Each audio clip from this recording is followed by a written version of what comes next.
Menanggapi terkait visi dan misi Bupati dan Wakil Bupati Lebong tentang menciptakan 3.000 lapangan pekerjaan, Dinas Naketran Lebong menyambut dengan baik dan akan mendukung serta mewujudkan hal tersebut.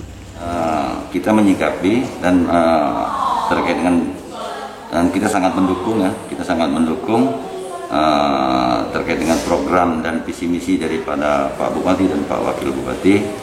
Salah satunya sama-sama kita tahu yaitu bagaimana menciptakan penciptaan kurang lebih kalau nggak salah itu ada yang sudah beredar dan ini beritanya yaitu penciptaan kurang lebih 3.000 lapangan pekerjaan.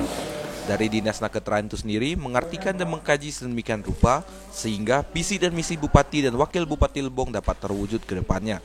Kepala Dinas Naketran juga berharap untuk ke depannya setelah terciptanya lapangan pekerjaan ini dapat membantu calon tenaga kerja yang belum mendapatkan pekerjaan. Dari Tubei, Widya Asmadi, Lebong TV melaporkan.